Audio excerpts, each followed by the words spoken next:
Well, Melania Trump has insisted her husband Donald was egged on and indulging in boys' talk when lewd comments he made about women surfaced on a 2005 tape. Well, Ross King has watched the entire interview. He's live over in Los Angeles. Very good morning to you. So this is interesting, isn't it, Ross? Donald Trump apparently egged on to do things that he wouldn't want to do. Is that what you want in a presidential candidate? Well, it's very interesting times out here. Of course, we have that final presidential debate on Wednesday.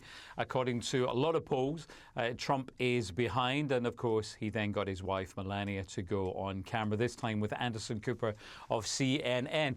They were, of course, talking about bus tape, as it's referred to out here, where Donald was speaking to Billy Bush, who at the time was one of the hosts of Access Hollywood, then went on to become one of the hosts of the Today Show. He's now gone from the Today Show and from NBC. And so Melania, not putting all the blame on the Donald, but putting it more on the Bush. Goodness me, it's quite extraordinary. Well, she's a tough cookie, stuff, Melania. You know, I've known her quite a long time, and she is a tough cookie. And she doesn't, get pushed around by the Donalds. So she's come out fighting. They're swinging for him. I mean, obviously, Ross, a lot of people will be looking at that going, "Come off it, Melania. Do you know your husband?"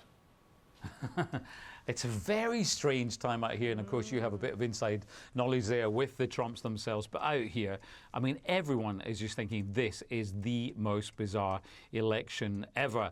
They've really tried to bury Billy Bush, haven't they? He's the one who loses his job. Yeah, and Billy's, over this. He's a good guy, Billy. I've known him a long, long time. He's been caught up in, when you get caught in the maelstrom of an American election in any way, it destroys people. He's the cousin of a former president. He's the cousin of George Bush, of Jeb Bush.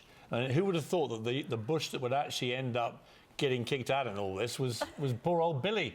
So he's gone. I mean, I wish him well. He's actually not a bad guy, but he's been destroyed by this.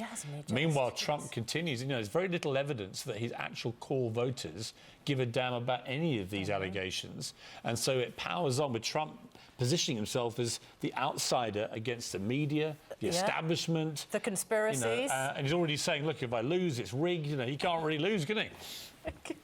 We've just had something which has been dubbed the nastiest presidential debate ever in American history. Yeah. What do you think about Hillary Clinton and her fight with Donald Trump? I mean, it's all kind of, quite disgusting, to be honest with you. But you're a father, you've got a daughter as well, and we have